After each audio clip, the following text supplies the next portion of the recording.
नमस्कार मित्रमैत्रिणींनो, आज सहज वाचत असताना वपू काळे यांच्या काही सुंदर ओळी दृष्टीस पडल्या आणि असं वाटलं त्या तुमच्यासोबत सुद्धा शेअर कराव्यात. त्या ओळी होत्या शब्दांवर आणि संवादांवर, जे की आपण आपल्या आयुष्यात बऱ्याचदा अनुभवत असतो.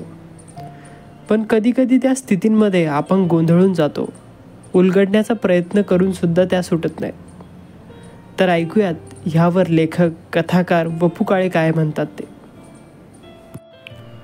शब्द म्हणा, संवाद म्हणा, ह्यांच्यासारखा जादूगार कुणी नाही, वैरी नाही किंवा ह्यांच्यासारखा मित्र नाही. केवळ पाण्यालाच तुझा रंग कसा विचारण्यात अर्थ नाही.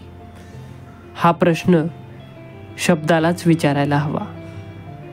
षड्रिपूंना जे जे रंग असतील, माया, ममता, वात्सल्य ह्यांना ज्या ज्या छटा असतील, त्या तुम्ही शब्दांना बहाल करा. शब्द त्यात मिटून जातील. कुणाशीही मतभेद झाले, संघर्ष झाले की शब्दांची निर्यात थांबली. प्रथम संवाद करावासा वाटत नाही. कालांतराने ज्याचं त्याला जाणवतं की रागाची धार आता बोथट झाली आहे. मग काही माणसांना स्वतःचाच राग येतो. आपली शत्रुत्वाची भावना कमी होते याचा अर्थच काय?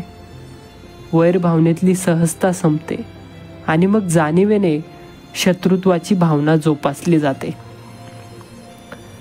ज्या कारणासाठी एखाद्या व्यक्तीशी एकेकाळी मैत्री झाली होती, ती कारणं, त्याची ती गुणवत्ता आणि सौख्यात घालवलेला भूतकाळ तुम्हाला आमंत्रण देत राहतो. पण अहंकाराचा पहारेकरी फाटक सोडायला मात्र तयार नसतो. तो तुमची निर्भत्सना करीत राहतो. त्या कोण्या व्यक्तीकडे तुझं मन धावतंच कसं, हा एकमेव प्रश्न अहंकार विचारित राहतो.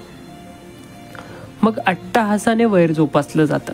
अट्टाहासाने संगोपन केलेलं वैर जास्त थकवतं. संगोपनात पुनरुक्ती असते.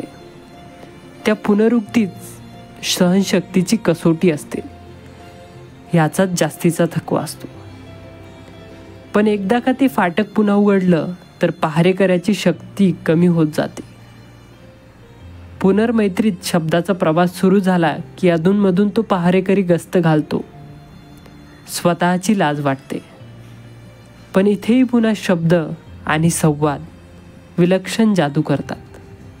अहंकार, भीड, संकोच, अबोला एक एक वस्त्र उतरवली जातात.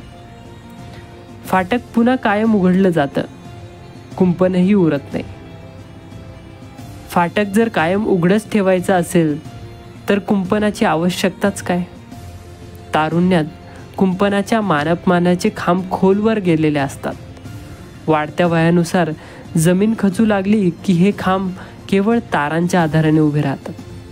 तारांवर गंज चढायला लागला की त्याही कमजोर होतात.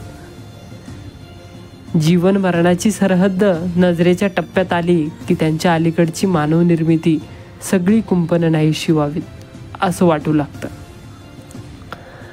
मात्र ज्यांना जीवन मरणाची सरहद्द कायम दिसत असते, तिचं भान असतं, अशी माणसं कुंपण बांधलेलं असलं तरीही तिथे नो थरोफेअरचे फलक लावित नाहीत.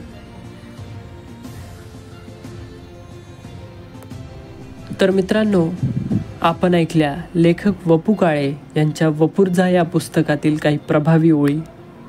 मी तुमचा मित्र साई आणि आपण ऐकत आहात मराठी रीडर्स कट्टा. तर व्हिडिओला लाईक, शेअर आणि चॅनलला सबस्क्राईब करायला विसरू नका. भेटूयात पुढच्या कवितेसोबत. धन्यवाद.